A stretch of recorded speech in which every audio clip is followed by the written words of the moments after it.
Hi everyone, this is Rob from the Geek Show Podcast Network. We're here at EGX 2017. I'm talking to Steve from Motion Twin about Dead Cells. Now, this game looks fantastic.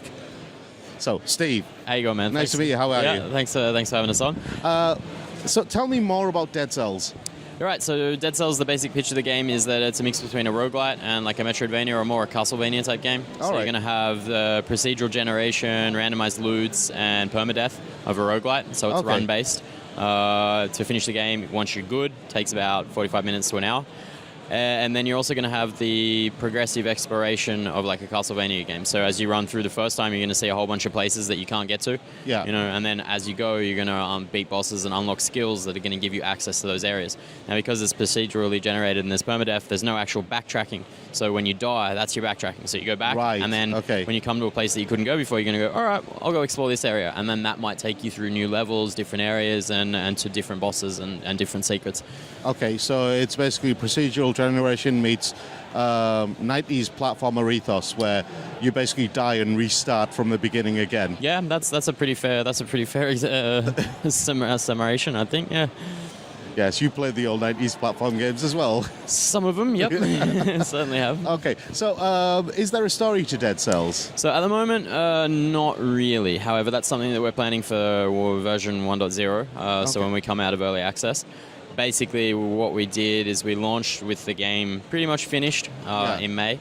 So all of the base mechanics were there, all of the fighting combat, everything like that was there. They're just missing about half the content. So we got the rest of the levels to add in, the rest of the bosses to add in, and of course a bit of story. So it's not going to be a narratively driven game, but there'll be lore to uncover through little interactions with NPCs or things that you find, secrets and all that kind of stuff that's going to tell you more about what's happened to the island and why you're a weird little green blob that inhabits bodies and weird stuff like that. So you're a parasite? You kind of something like that, yeah, and you have to figure out why.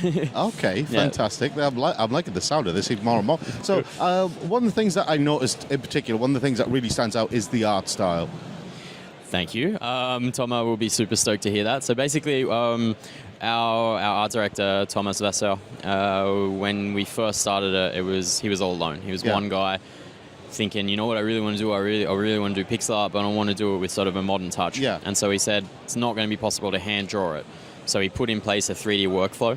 So basically all of the characters are actually done in 3D. So he rigs them, skins them, and animates them in 3ds Max. And then one of our sneaky developers built a little program that then spits out a 2D sprite sheet. So it's actually all 3D generated, but then 2D in the game. So that means we now have access to 3D lighting.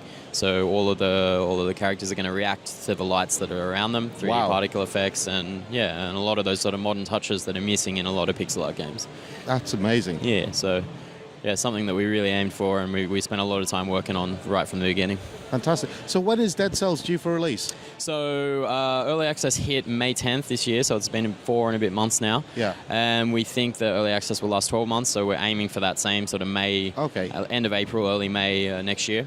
However, in the meantime, we've reached out and contacted the guys from PlayStation, the guys from Xbox, and the guys from Nintendo. So we're in discussions now about potentially doing console versions as well. So, yeah, we'll stay tuned on that one. Fantastic. I hope it goes well. Yeah, thank you. Thank you for talking to us today. Oh, my pleasure. It's been an absolute pleasure. Yeah, thanks, mate. Enjoy the rest of the show.